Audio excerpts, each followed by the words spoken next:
Hi friends, అందరికీ నమస్తే. నేను మీ సత్య. ఎలా ఉన్నారు? అందరూ బాగుండాలని భగవంతుడిని మనస్ఫూర్తిగా కోరుకుంటున్నాను.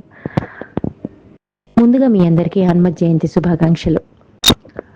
ఏదైనా ఒక పండగ మనం జరుపుకుంటున్నాం అంటే ఆ పండగని గురించిన కథా కమామేషు, అలాగే దానికి దానికి సంబంధించిన నీతి నియమాలు ఇవన్నీ కూడా ముందుగా మనం తెలుసుకున్నాం అనుకోండి, ఆ పండుగని మరింత భక్తి శ్రద్ధలతో జరుపుకోవచ్చు.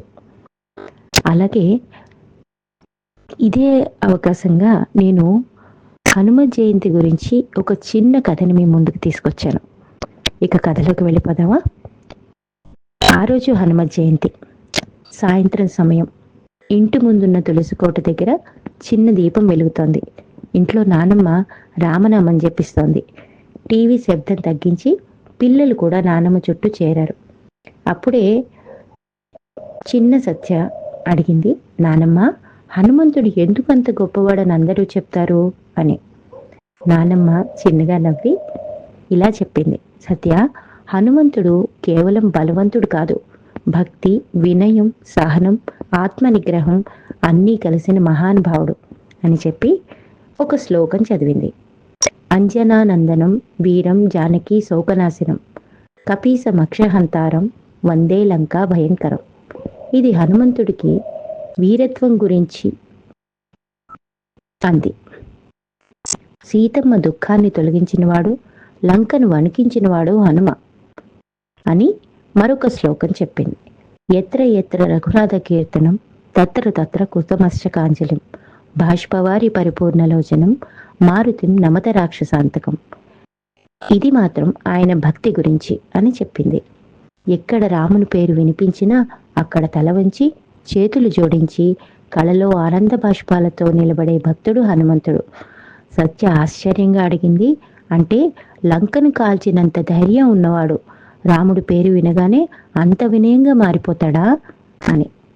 అదే నిజమైన గొప్పతనమమ్మా అంది నానమ్మ. ఆ మాటలు వింటూ సత్య కళ్ళల్లో ఆసక్తి పెరిగింది. నానమ్మ, హనుమంతుడు ఎప్పుడైనా భయపడ్డా అని అడిగింది. నానమ్మ తల ఊపి, భయపడలేదు, కానీ చాలా ఆలోచించాడు. లంకకు వెళ్ళినప్పుడు వెంటనే లోపలికి వెళ్ళలేదు.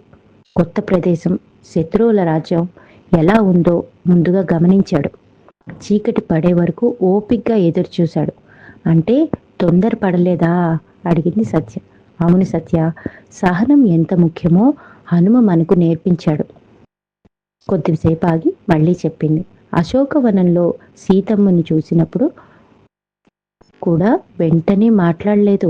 ఆమె నిజంగా సీతమ్మో కాదో తెలుసుకునేందుకు చెట్టు మీద దాక్కుని సరైన సమయం కోసం ఎదురు చూశాడు అంది నానమ్మ. అప్పుడు సత్య మెల్లగా అంది, అంటే తెలివి కూడా ఉందన్నమాట అని. అవును తల్లి, బలం కంటే బుద్ధి గొప్పది. ఇంతలో బయట నుంచి హనుమాన్ భజనలు వినిపించాయి. గాలి మెల్లగా వీచింది. దీపం తేలికగా కంపించింది.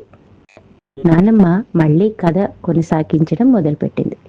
లంకకు నిప్పు పెట్టిన తర్వాత హనుమంతుడు ఒక్కసారిగా బాధపడ్డాడు అంది. ఎందుకు నానమ్మ అడిగింది సత్య. కోపంతో ఇలా చేశాను, సీతమ్మకి ఏమన్నా అయిందేమో అని ఆందోళన పడ్డాడు. కోపం మనిషి ఆలోచనలను చెడగొడుతుంది అని అప్పుడే గ్రహించాడు. సత్య నిశ్శబ్దంగా వింటోంది. కానీ తర్వాత వెంటనే తేరుకున్నాడు. అగ్నిదేవుడు నన్నే కాల్చలేదు, మహాసాధ్వి అయిన సీతమ్మను ఎలా బాధ పెడతాడు అని తనను తాను ఓదార్చుకున్నాడు. అప్పుడు సత్య నెమ్మదిగా అంది, అంటే హనుమంతుడు తప్పు జరిగిందేమో అని తనని తానే ప్రశ్నించుకున్నాడా అని అడిగింది. అదే గొప్ప మనసమ్మా అంది నానమ్మ. తప్పు జరిగిందా అని ఆలోచించేవాడే నిజమైన మహానుభావుడు అని చెప్పింది. అందుకే హనుమంతుడు భక్తుల్లో అగ్రగణ్యుడా అని అడిగింది సత్య. అవునమ్మా అంది నానమ్మ. రాముడికి సీతమ్మ జాడ తెలియజేసి ఆనందం ఇచ్చినవాడు హనుమ. అందుకే సీతమ్మ ఆయనకు అష్టసిద్ధులు, నవనిధులు ప్రసాదించబడాలని వరమిచ్చింది అని నానమ్మ చెప్పింది. సత్య రెండు చేతులు జోడించి, నానమ్మ, నాకు కూడా హనుమంతుడులా సహనం శక్తి రావాలంటే ఏం చేయాలి అని అడిగింది. నానమ్మ సత్య తలని ప్రేమగా నిమురుతూ, కోపాన్ని తగ్గించు, పెద్దలందు గౌరవం ఉంచు, మంచి పనులు చేయి, భగవంతుడికి నిజమైన మనస్సుతో ప్రార్థించు, హనుమంతుడు నీతోనే ఉంటాడు అని చెప్పింది. ఆ రాత్రి ఇంటంటా భజనలు వినిపించాయి. సత్య చిన్నగా కళ్ళు మూసుకొని ప్రార్థించింది. హనుమంతుడా, మా ఇంటికి ఆరోగ్యం, ధైర్యం, మంచి బుద్ధి ఇవ్వు అని. ఆకాశంలో చంద్రుడు ప్రకాశిస్తున్నాడు. ఇంటి ముందున్న దీపం ఇంకా వెలుగుతోంది. హనుమ జయంతి ఆ రాత్రి ఆ కుటుంబానికి భక్తి, సహనం, వినయం విలువలను గుర్తు చేసింది. ఏతత్ సర్వం శ్రీ హనుమార్పణమస్తు. శుభమస్తు. ఎలా ఉంది ఫ్రెండ్స్ ఈ కథ? మీకు నచ్చితే లైక్ చేయండి, ఛానల్ని సబ్స్క్రైబ్ చేయండి, అలాగే మీ ఫ్రెండ్స్, రిలేటివ్స్కి అందరికీ షేర్ చేయండి. మరొక మంచి కథతో మళ్ళీ మీ ముందుంటాను. అంతవరకు సెలవు. నమస్తే, మీ సత్య.